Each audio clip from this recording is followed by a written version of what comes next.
When you think of evolution, you may think of the past, of buried fossils or primitive, distant ancestors.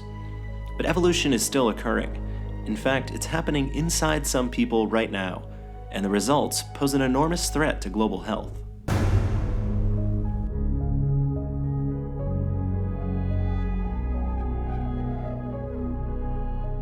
Let's back up a bit. You've probably taken antibiotics at some point in your life. 4 out of 5 Americans are prescribed them every year. Since being developed in the 1940s, they've literally saved hundreds of millions of lives. But this record of success may be coming to an end. In the past few decades, doctors have witnessed the rise of what are called antibiotic-resistant bacteria, or what the news media has dubbed superbugs. Sounding the alarm about nightmare superbugs. U.S. doctors saying their worst nightmare has come true. It is the end of the road for antibiotics. We are seeing now the emergence globally of some forms of bacteria that are effectively untreatable. Now in 42 states, highly contagious, deadly, and drug-resistant. So how serious is this issue? Let's take a look at a real-life example. In 2013, Frontline told the story of one affected patient, an 11-year-old girl from Arizona named Addie, who one day complained to her mother about a pain in her hip. I thought, well, she's just finishing up softball. She had been to the track meet, it could have been an injury. I gave her some ibuprofen. As the night wore on, her pain got worse. After Addie's condition worsened, her mother rushed her to an emergency room. Doctors would eventually diagnose her with a bacterial infection called Staph aureus that had made its way into her blood, possibly through picking at a scab. But things took an even more dire turn when Addie contracted a different bacteria while in the hospital, a highly resistant strain called Stenotrophomonas. She was first put on one antibiotic that's good for Stenotrophomonas, and it worked for a while. And then guess what? The antibiotic doesn't work anymore. Let's give her a different one. Well, and then it would, work. A couple weeks, 3 weeks, and then the Stenotrophomonas would sort of bloom back up, rear its ugly head, so to speak. And you're doing great. You are.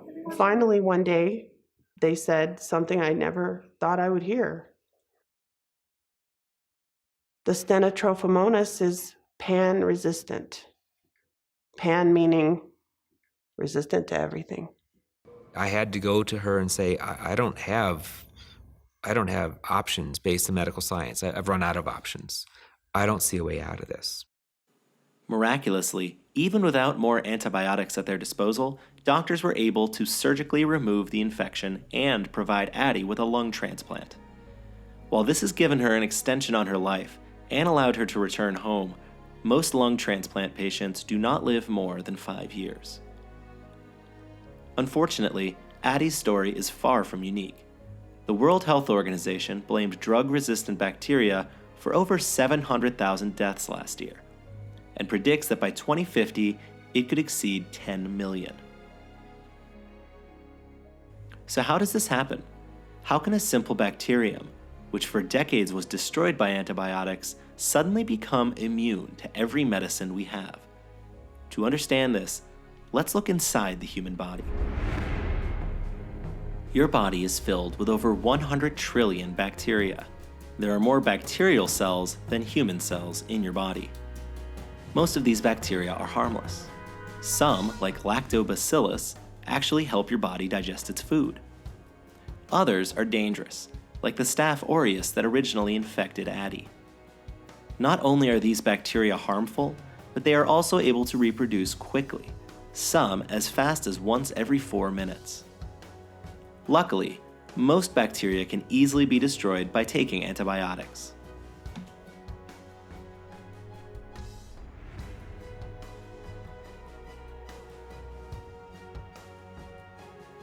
Here's where the problem starts. Bacteria, like all living things, undergo random mutations to their DNA. Most of these mutations are useless. However, sometimes a random mutation will give the bacteria a new power, like being able to fight off antibiotics. Imagine if just one of the many bacteria mutates to become antibiotic resistant. While the antibiotics kill the rest of the bacteria, the resistant ones continue to survive and reproduce. Eventually, the only bacteria left are resistant.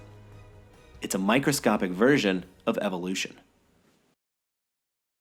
This doesn't just happen in bacteria. Evolution explains changes in all kinds of living things. Take, for example, the fur of the Florida beach mouse. It didn't always have this color. Its ancestors were actually a dark brown. But when these mice started moving onto the beach, they became an easy target for owls. Random mutations caused some of them to develop a much lighter color, which helped them blend in and avoid getting eaten. Over time, the darker mice died off as these lighter mice survived and reproduced. So if bacteria can evolve to fight our medicines, what can we do to stop them? Well, one major issue is that we overuse antibiotics, both by prescribing them when they're not necessary and by feeding them to livestock to help them gain weight. This essentially provides more opportunities for resistant bacteria to evolve. Recently, some companies have pledged to stop using antibiotics in farm animals, and doctors have begun re-evaluating when they prescribe them. But more work needs to be done, and new forms of antibiotics need to be developed. Evolution is not a thing of the past. It's happening all around us at an astonishing speed. To avoid countless more tragedies, we need to move faster.